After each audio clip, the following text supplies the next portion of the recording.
광고를 열심히 했는데 사람이 적게 모였어요. 그러면 주최한 사람들은 스스로 위로하기 위해 늘 쓰는 단어가, 쓰는 구절이 두세 사람이 내 이름으로 모인 곳에는 나도 그들 중에 있습니다.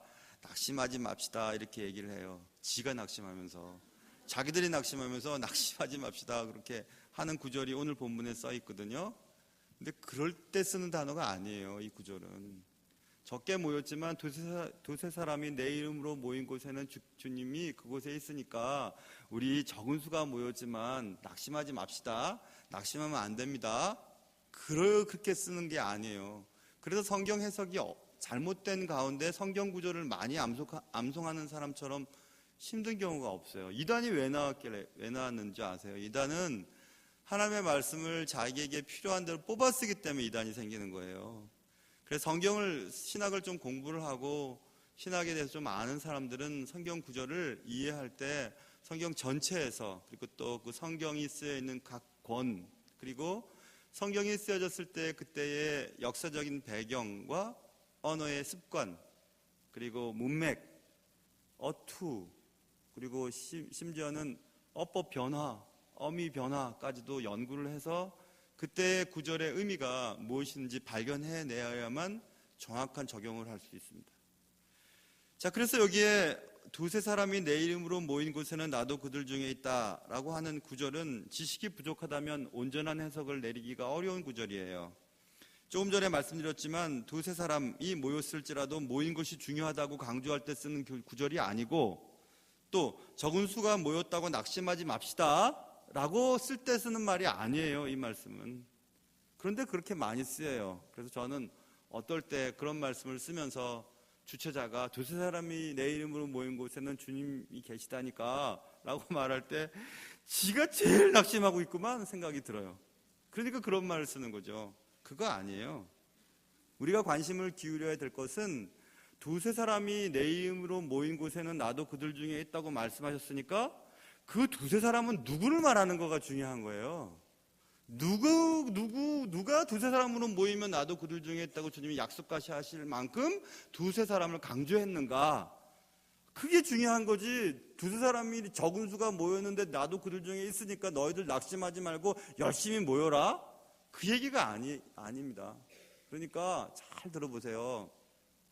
오늘 여기서 두세 사람이 내 이름으로 모인 두세 사람이란 누구를 말하는 것인가? 15절부터 20절에 써 있잖아요. 20절 마지막 절에 두세 사람이 내 이름으로 모인 곳에는 나도 그들 중에 있느니라 라고 말했죠. 그래서 두세 사람이 누군가? 그 두세 사람은 바로 앞절 두 사람을 말해요. 앞절 두 사람은 19절이죠. 19절은 누구냐 하면 진실로 다시 너희에게 이르노니 너희 중에 두 사람이 땅에서 합심하여 무엇이든지 구하면 하늘에 계신 내 아버지께서 그들을 위하여 이루게 하시리라 하는 그 두 사람이에요. 그 두 사람이 합심하여 기도해요. 그렇죠? 그런 두세 사람이 모이면 나도 그들 중에 있다는 거예요. 그러면 그 두세 사람이 합심하여 기도한다는 것은 뭘 말하는가? 그것은 바로 앞에 또 구절이에요. 15절, 16절, 17절, 18절 그 두 사람은 어떤 두 사람이냐 하면 관계가 틀어진 두 사람이에요. 그런데 관계가 틀어진 두 사람이 풀었어요. 풀고 마음이 하나가 됐어요. 마음을 푼 두 사람이 마음을 합해서 함께 기도할 때 주님이 그 가운데 계시겠다는 얘기예요. 그러니까 지금 이 구절의 핵심은 적은 수가 모여도 주님이 계신다는 뜻이 아니고 관계를 빨리 회복하라는 얘기예요. 관계를. 하늘에서 여기 지금 너희가 땅에서 매면 하늘에서도 매일 것이요 무엇이든 땅에서 풀면 하늘에서도 풀리라. 그 말이 그 말이에요. 땅에서 풀면 하늘에서 풀리니까 땅에서 풀렸던 것들을 매었던 것을 풀면 하늘에서도 풀리니까 하나님 아버지께서 잘 들어주신다는 거죠. 일주일 동안에 잠깐 선교지 갔다 왔더니 한국말이 잘 안 쓰이네요. 말이 잘 안 나와요. 한국말이 잘 안 나와요. 죄송해요. 그래도 여러분이 비웃지 않고 들어주시니까 감사하기도 하고, 또 안 들으면 어떡할 거예요. 그죠? 들어야죠. 제가 지금 영어로 할 수 있는 것도 아니고. 잘 들어주세요. 그래서 그 두세 사람은 관계가 맺었던 것을 풀고 마음을 합해서 함께 기도하는 그 두 사람이 기도할 때 하늘과의 관계가 풀렸던 것이 풀려서 하나님이 그곳에 계시겠다고 약속하신 얘기죠. 그러니까 오늘 본문의 말은 관계를 풀어야 하나님과의 관계도 회복된다는 얘기예요. 그러니까 친지들 간에 돈 때문에 뭐 고소 걸어놓고 또 서로 용서하지 못하고 꾹 해가지고 앉아있고, 교회도 교인들끼리 뭐 내가 기껏해서 열심히 머리해서 갔더니 귀신같이 했다는 말을 듣고 그것 때문에 또 기분 나빠가지고 너도 두고 보자, 너도 하면 나도 언제 귀신 같다고 얘기하겠다고 생각하고 앉아있고, 또 어떤 사람이 내게 말 한마디 한 것 때문에 마음 꿍 하고 있다가 그래 너 두고 보자, 너도 한번 걸리면 내가 한번 가만두지 않겠다고 앉아있고, 그러면서 하나님 앞에 하나님, 거룩하신 하나님 우리 가운데 계셔 주십시오, 내 가정과 내 인생을 책임져 주십시오, 하나님은 나의 아버지십니다 라고 기도해 본들 기도를 안 들어주시겠다는 얘기예요. 그러니까 이 두세 사람이 내 이름으로 모인 곳에는 아들 그들 중에 있다고 하신 말씀은 두세 사람이 누군지, 그 두세 사람은 누구를 말하는 것인지, 그 두세 사람은 어떤 상태에 있는 것을 말하는 것인지가 중요하죠. 관계 회복에 대한 문제예요. 하나님과의 관계는 사람들과의 관계와 연결되어 있음을 보여주는 구절이죠. 이 땅에서 풀면 하늘에서 풀릴 것이고, 땅에서 매이면 하늘에서 매일 것이요. 그러니까 우리도 하나님과의 관계만 늘 생각해요. 그런 사람들이 제일 무섭고 제일 위험하고 제일 멍청이에요. 멍청이. 하나님과 관계만 다 해결됐으면 됐다고 하나님이랑 막 얘기를 해요. 하나님이 나 용서했으니까 니들은 상관하지 마. 하나님이 나를 사랑하니까 니들은 뭐라 그러지 마. 하나님 앞에서 난 다 해결됐어. 그게 제일 멍청한 거예요. 하나님이 해결 안 해주세요. 사랑과 문제가 해결되지 않으면. 그러니까 세상 사는 동안 다른 사람과 등지고 살아가고 있는 분이 한 사람이라도 있으면 우리 기도 아마 하나님이 잘 안 들어주실 것입니다. 들어주실 수가 없으세요. 오죽하면 주님이 베드로전서 3장 7절에 남편들아 잘 들어봐라. 남편들아 이와 같이 지식을 따라 너희 아내와 동거하고 그를 더 연약한 그릇이요 또 생명의 은혜를 함께 이어받을 자로 알아. 귀히 여기라. 이는 너희 기도가 막히지 아니하게 하려 함이라. 남편에게 얘기해요. 너 아내랑 문제가 틀어지면 너 기도 안 들어준다. 이렇게까지 말씀하시는 것은 주님이 분명히 이 땅에 살면서 남편과 아내라고 하는 그 가장 친밀한 관계가 틀어졌을 때라도 문제가 생길 수 있다는 것을 암시해 주는 구절이죠. 틀어져도 금방금방 풀리는 것이 부부라면 친지들이나 친구들이나 교인들끼리 이래가 막 등지고 막 그래가지고 그 사람이 하나님 앞에 하나님 저 사람 저거 가만 놔두지 마세요라고 누군가 기도하고 있는데 하나님이 그 기도를 들어주시겠어요? 안 들어주십니다. 그러니까 올라가다가 떨어지는 기도가 너무 많을 거예요, 여러분과 저에게는. 그리고 왜 내 기도는 들어주지 않느냐고 하나님 앞에 얼마나 막 떼를 쓰는 경우가 많습니까? 그러니까 오늘 성경 구절은 참 힘들지만 해야 될 문제예요. 관계를 회복하는 문제죠. 풀어야 되는 거예요. 저 사람이 안 푸는데요? 할 수 없어요. 나만 풀면 돼요. 저를 위하여 축복하면 그가 받으면 감사하지만 그가 안 받아요. 그가 막 거절해요. 그럼 그 축복이 내게 돌아온다고 성경에서 누누이 설명했거든요. 축복할 뿐이지 저주할 수는 없어요. 그럼 너무 화가 나는데 그럼 저주 가끔씩은 하세요. 가끔씩은 하지만 그게 안 들어주세요. 주님이. 축복하는 기도는 잘 들어주세요. 근데 저주하는 기도는 잘 안 들어주세요. 저주하는 거 기도 다 들어줬으면 여기 남아있는 사람은 거의 없을 거예요. 서로서로 막 저주하고 서로서로 미워하고 서로서로 괴롭히니까 아마 저도 없을지도 모를걸요. 당신도 없어. 당신도 없다고 다 없다고. 여기 있는 사람들 제 기도 다 들어줬으면 여기 반은 없을걸요 아마. 여러분 기도 다 들었으면 저 여기 없을걸요. 없을 거예요. 그렇죠? 뭐 기분 나쁘다고 뭐 하나님 앞에 저 사람 좀 다리 부러지게 해주세요 한다고 다 들어주시나요? 안 들어주세요. 근데 들어주실 때도 있어요. 그건 그도 알고 나도 알고 하나님도 아세요. 그럴 때는 있어요. 그렇지만 다는 안 들어주세요.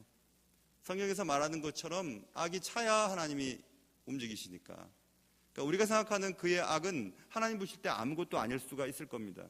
하나님 보실 때 악은 정말 악할 때 그때 하나님은 손을 대시죠. 그것은 우리가 생각하는 것과는 달라요. 그러니까 우리가 함부로 뭐라고 그럴 수는 없겠죠. 그렇다면 우리는 언제 매이게 되는가에 관심을 기울여야 되죠. 언제 매이는지를 알아야 어떻게 풀지도 결정이 되니까.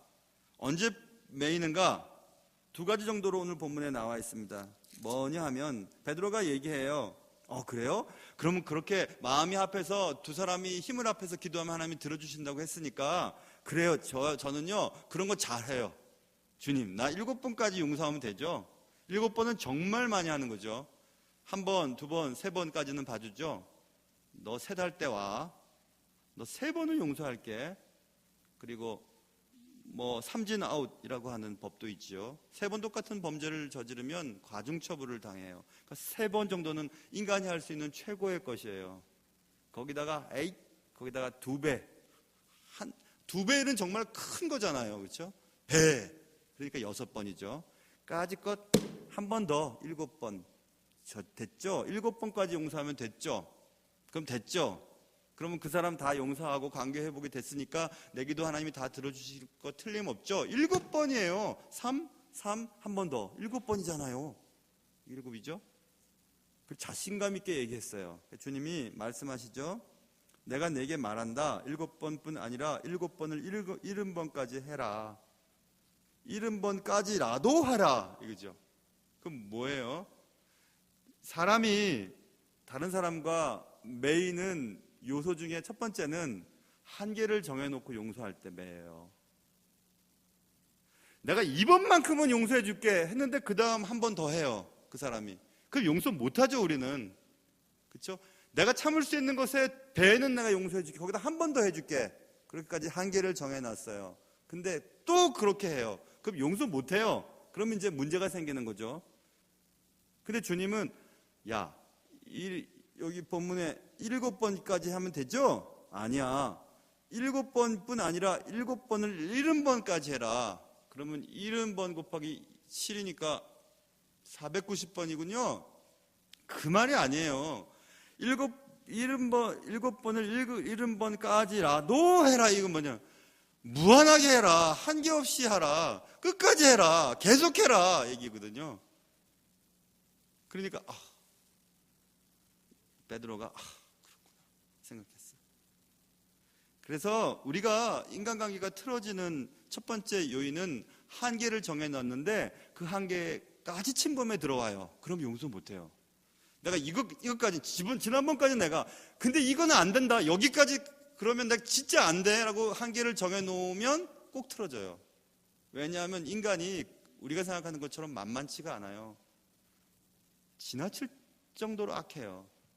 그래서 각 사람들이 정해놓은 나의 테두리를 자꾸 뛰어넘어요. 자꾸 뛰어넘습니다. 말로, 행동으로, 감정의 표현으로 어떤 방식으로든 자꾸 나의 자존심, 자부심, 나의 어떤 바운더리를 뛰어넘어 들어와요. 곱게 뛰어넘어 들어오면 다행이지만 막 문을 깨부수고 들어오기도 해요. 예고 없이 들어와요. 말이나 행동이나 여러 가지 방법으로. 그럴 때 우리는 도저히 용서할 수가 없어 하고 그와 똑같이 행동하거나 그에게 한 대 더 칠 공리를 세우게 되죠. 여러분 안 그러세요? 저는 그렇던데.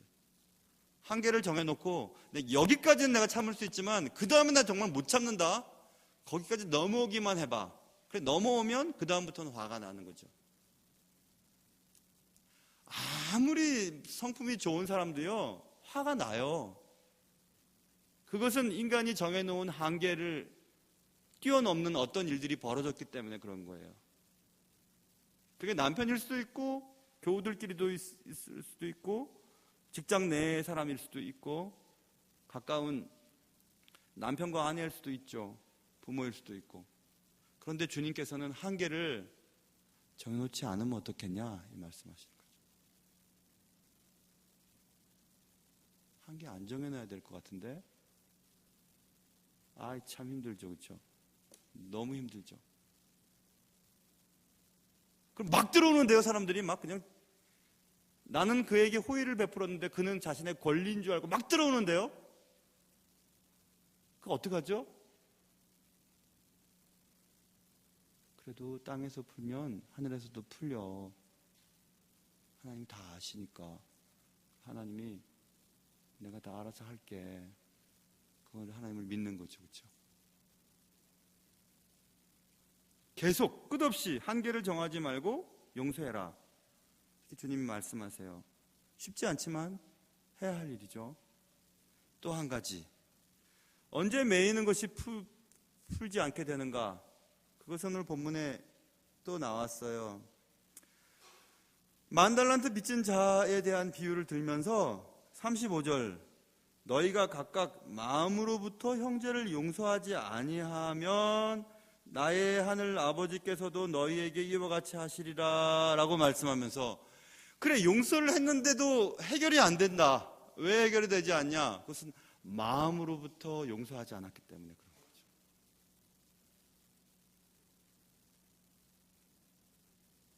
그래, 용서해. 내가 용서할게 하고는 집에 가서 끙끙 앓는 겁니다. 해결이 안 되니까 막 끙끙 앓는 거. 저거 진짜 저거 정말, 아유, 내가 예수 믿는 것만 아니면 저거 정말 저거 어떻게 할 텐데. 그 용서 안 한 거라는 거예요. 주님 생각하기에. 마음으로부터 그를 용서하면 그를 사랑하게 되죠. 목사가 제일 힘든 게 그 부분인 것 같아요. 제 친구들은 다 목사죠, 그죠? 목사들 얘기해보면 다 똑같아요. 목사를 이렇게 모르나. 20년씩 목회를 해도 한 장소에서 막 아무것도 아닌 것 같고 오해하고 막 그냥 안 그런 걸 그렇다 그러고 막, 그러니까 제 친구 목사님도 20년을 넘게 했는데도 그게 그만두고 싶어 하더라고요. 목회가 뭐가 다 그만두고 싶대요. 20년간 알아온 권사님이래요. 그렇게 잘해주는 권사님인데 이상한 말을 듣고 와갖고 우리 목사님이 어쩌고 저쩌고 하면서 또 막 떠들고 다니니까 더 마음 아픈 것은 또 그 가운데 있는 청년들도 우리 목사님 진짜 그런 거 아닌가? 맞아, 저런 얘기가 많이 드니까 진짜 그런가 보다 하고 또 얘기가 나오니까 죽겠다는 거예요. 오해받는 게 힘든 게 아니라 이렇게 나를 모르는구나, 이렇게 나를 모르는구나 하는 그런 마음이죠. 그러니까 용서가 안 되는 거죠, 그렇죠? 그런데 주님은 목사들한테는 그래요. 야, 네 마음 아프지? 아프죠. 죽겠습니다. 야, 그거 하려고 너 불렀는데 그거 해야지. 그것 때문에 불렀는데.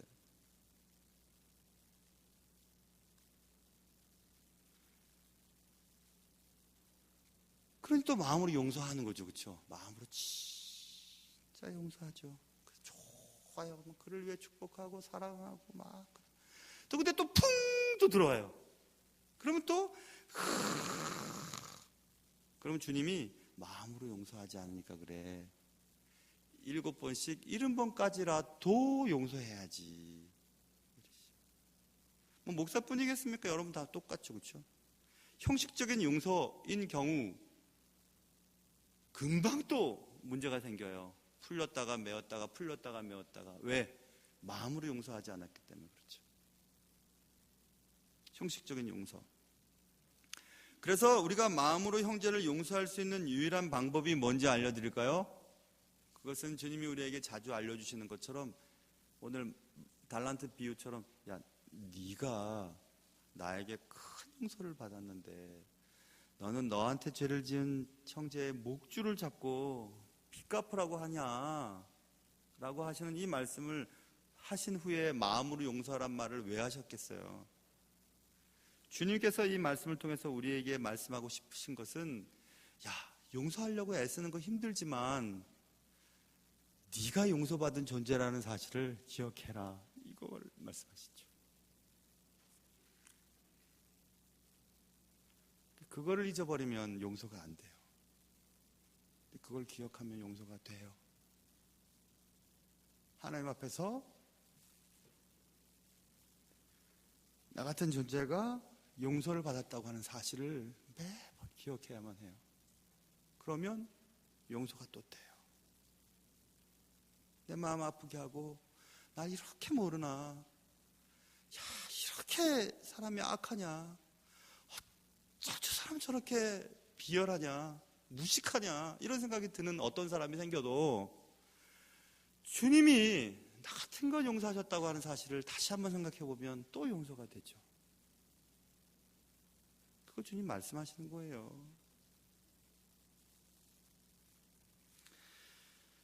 쉽지는 않지만 해야 될 일이에요. 우리가 평생 살아가는 동안, 우리가 이 땅에 사는 동안. 주님은 우리가 매여서 살기를 원치 않으세요. 한계를 정해놓고 여기까지만 내가 용서해 줄게. 그래, 내가 마음을 써서 2배, 거기다 한 번 더 7번까지 용서해 줄 수 있어. 그렇게 하지 말래요. 형식적으로 용서한다고 용서했다고 또 말하지 말래요. 마음으로부터 용서하라고 말씀하십니다. 그래서 우리는 그게 안 되니까 자꾸 마음이 꼬이는 거예요. 자꾸 누군가 매이는 거예요. 자꾸 문제가 생기는 거죠. 평생 그렇게 살아왔잖아요, 여러분과 제가. 또 매이고 또 풀고 또 매이고 또 풀고. 에이씨, 그만둬버려 그냥. 그런 생각 여러분 너무 많이 했잖아요. 저 안 살면 안 살아. 저 사람은 안 살아. 아, 나 이거 그만두겠어. 이런 생각 너무너무 많이 하죠. 저도 많이 합니다. 많이 해요. 근데 주님의 사랑이 또 우리를 녹이시죠. 그럼 또 일어나는 거죠. 하나님 그래요. 하나님 그렇게 하라 그러니까 또 한번 해보죠. 뭐 또 하는 거죠. 죽을 것 같이 힘들어도 하는 거죠. 그래서 또 간이 상하는 거죠. 저도 지방간이에요. 몇 년 전부터 생겼어요. 그래서 자주 필요한 것 같아요. 너무 필요해요.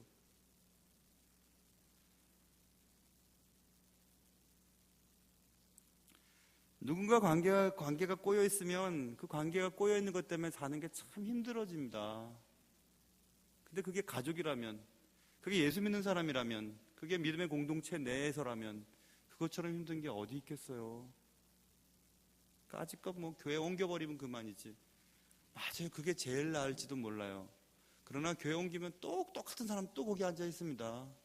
똑같은 사람이 있어요. 왜? 날 위해서 그렇게 하시는 거예요. 내가 주의 마음을 알아가도록 주님이 그렇게 허락하시는 거죠. 그리고 사람 만드시는 거죠. 내가 용서받은 존재라는 사실을 주님이 알려주시는 거죠. 그리고 그것을 풀고 다시 주께 기도하고 주의 마음을 알 수 있도록 주님이 허락해 주시는 거죠. 나와 다른 자를 이해한다는 것은 쉬운 일은 아닙니다. 참 어렵죠.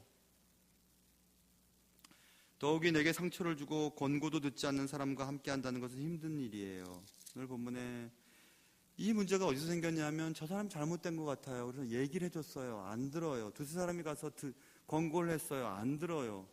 그래서 문제가 생겼어요. 여기 지금 교회에 문제를 일으켰어요. 17절에. 그렇지만 예수님께서는 그 매인 것을 풀라고 말씀하십니다. 땅에서 풀면 하늘에서 풀릴 거라고 말씀하세요. 네가 그렇게 기도해도 안 되는 거 너 그 사람이랑 안 풀어서 그런 거야. 주님 말씀하시는 거예요. 네가 그렇게 목이 터져라고 기도해도 내가 들을 수 없는 것은 땅에서 매여있기 때문에 그런 거야. 이렇게 말씀하시는 거예요. 그래서 두세 사람이 합심해서 마음을 합해서 꼬였던 것을 풀고 마음을 합해서 두세 사람이라도 내 이름으로 모인 곳에는 나도 그들 중에 있을게 약속하시는 거예요. 그래서 마음이 하나가 된 몇몇의 성도가 있는 교회가 마음이 갈갈이 찢긴 수천 명이 있는 교회보다 힘 있는 교회가 될 수가 있어요. 큰 일을 할 수가 있습니다. 큰 일을 할 수가 있어요.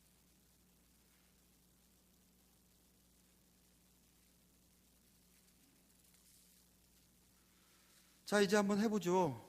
어떤 거냐면 매었던 것을 풀어봅시다. 관계가 꼬였던 사람들과 그 문제를 해결해 봅시다. 그것은 그 사람에게 좋은 얼굴빛을 보여주는 것부터 시작해야 될 것 같아요. 나는 언제 이게 뚝뚝합니다. 근데 그 뚝뚝한 사람이 손자와 소녀 혹은 자신의 아내와 남편을 만났을 때 표정 그렇지 않았다는 것을 난 볼 수 있었어요.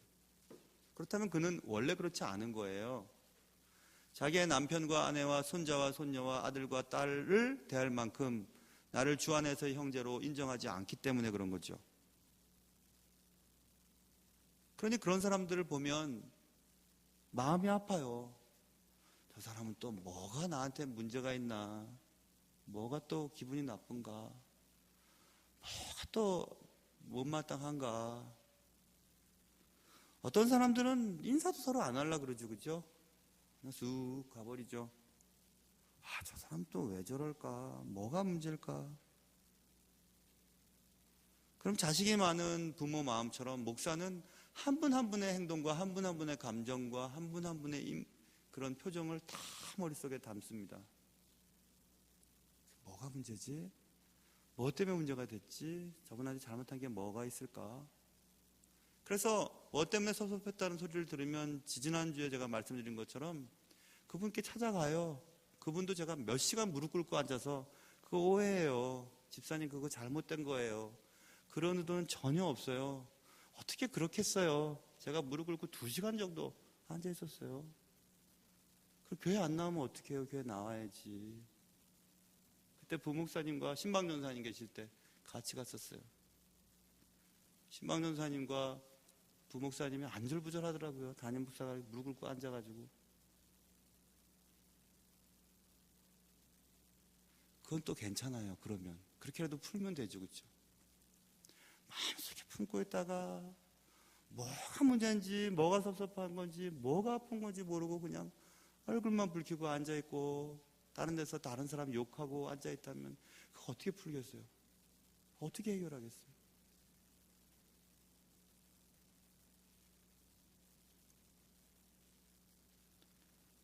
그 어떻게 해야 되죠? 빌립보서에 답이 있어요. 빌립보서 2장에. 2장 1절부터 30절에 보면 각각 자기보다 남을 낮게 여기라고 말씀하고 있습니다. 그렇지. 저분 말이 맞았겠지. 그래. 저분 생각이 옳겠지. 14절 보면 모든 일을 원망과 시비가 없이 하라고 말씀하셨습니다. 그래. 아휴, 저 사람이 시비 걸지 않도록 해야지. 그래. 원망받을 만한 일은 하지 말아야지. 그렇게 하라고 말씀하시고 그렇게 할 수 있는 유일한 비결은 아까 말씀드린 것처럼 빌립보서 2장 5절에 써 있어요. 그리스도 예수의 마음을 품는 것이라고. 그리스도 예수의 마음을 품는 것이라고. 그래서 그런 일을 통해서 우리는 예수를 닮아가는 거예요. 그래서 목회를 하다 보면 우리 집사람이 저를 갈수록 더 좋아해요. 진짜 그래요. 제가 뭐 약탄 거 아니고 진짜 본인이 그렇게 얘기해요. 어디 가든지 그렇게 얘기해요. 점점 더 그리스도인이 되어간다고 얘기해요. 저희 아내와 저는 중3 때부터 만났으니까 저를 잘 알죠. 저는 학도국단 활동도 하고요. ROTC 활동도 하고 또 은행에서는 기획실에도 있었고 그래서 굉장히 철저한 사람입니다. 그러나 목회를 하고 나서는 아침마다 교회를 가고 아침마다 성도를 만날 때 집에다가 간을 빼놓고 나와요. 그게 하나님이 기뻐하시는 일이라고 생각했어요. 우리 교회에서도 뭐 화낸 적도 있었겠죠. 그러나 기가 막힐 화를 한 번도 안 냈어요. 옛 성품 같으면 제가 기가 막히게 행동할 겁니다. 예전에 부대대장 있었어요. 제가 중2 때. 부대대장이 깐죽깐죽거리고 막 희한한 사람이었어요. 제가 어떻게 했는지 아세요? 커피잔을 집어 던져버렸어요. 그래서 5분대기 소대장, 5분대기가 절 잡으라고 간첩 잡는 5분대기가 출동해서 절 잡으러 왔어요, 관사에. 그리고 50일 동안 OP에서 근무하게 됐죠. 그게 예수를 깊이 체험하기 전에 제 모습이었어요.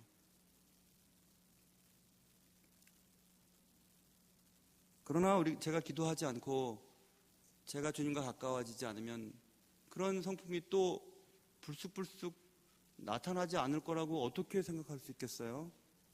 그런 주님 앞에 매번 엎드리는 거죠. 그래서 여러분 커피 먹다가 저를 흥분하게 만들지 마세요. 그 유리잔이었는데 집어 던져버렸으니까. 근데 그런 일은 없을 거예요. 왜냐하면 그런 순간 저는 아마 죽고 말 겁니다. 주님의 마음을 너무너무 아프게 할 테니까. 그 부대장님은 예수를 믿는다고 하는데 예수 믿는 사람 같지 않았어요. 너무너무 치사했어요. 너무너무 이중적이었어요. 너무너무 병사들을 괴롭혔어요. 그래서 제가 병사 대신으로 그렇게 집어 던져버렸습니다. 그래서 그 8사단 50대대의 병사들이 저를 영웅으로 생각했어요. 저를 너무너무 좋아했어요. 우리 마음을 아는 소대장님은 저분밖에 없다고. 나는 군장 메고 하루 종일 돌고 그 다음에 귀양살이를 50일 동안 했는데 그때가 결혼한 뒤였기 때문에 얼마나 힘들었는지 몰라요. 그러나 대대장님, 부대장님 말고 대대장님은 진짜 그리스도인이었어요. 그래서 부대장님과 모든 참모들이 영창 보내야 된다고, 강중이. 그럴 때 대대장님이 이 사람은 그런 사람 아니라고. 그런 사람 아니라고. 뭔가 일이 있었을 거라고 하고 그냥 오피 근무하는 것으로 끝나게 됐죠. 좀 무섭죠? 쉽진 않지만 하면 돼요. 난 성격이 원래 불같다고, 의로운 거를 불의한 걸 못 참다고 헛소리 하지 마세요. 다들 주님 앞에서 의롭다고 하는 사람은 아무도 없습니다. 누가 의롭겠어요? 누가 옳겠어요? 누구 말이 맞겠어요? 아무도 맞는 사람 없어요. 단지 주님 앞에서 그렇게 만들어가는 것 뿐이죠. 그러니 쉽지 않지만 해야 돼요. 뭘 해야 되냐 하면 용서해야 돼요. 뭘 해야 되냐면 풀어야 돼요. 뭘 해야 되냐 하면 한계 없이 용서해야 돼요. 뭘 해야 되냐 하면 마음으로부터 용서를 해야 돼요. 그래야 우리 기도를 하나님이 들어주세요. 그래야 우리 교회가 주님이 마음에 맞는 교회가 될 수 있어요. 사랑하는 성도 여러분, 미워하는 것은 더 피곤한 일이에요. 심 빠지는 일이에요. 가족이나 남편, 아내, 저 사람이 내게 한 것이 얼마나 힘든 건데요. 괜찮아요. 주님은 더한 것도 겪으셨으니까. 누굴 위해서? 날 위해서. 그러니까 한번 해봐야 돼요. 쉽진 않지만 해야 돼요. 쉽진 않지만 해야 되는 일이에요. 여러분과 저에게 그런 은혜가 있었으면 좋겠어요. 그러면 우리 교회가, 여러분의 가정이, 여러분이 몸담고 있는 그곳이 아마 예수가 함께하는 곳이 될 수 있을 거예요.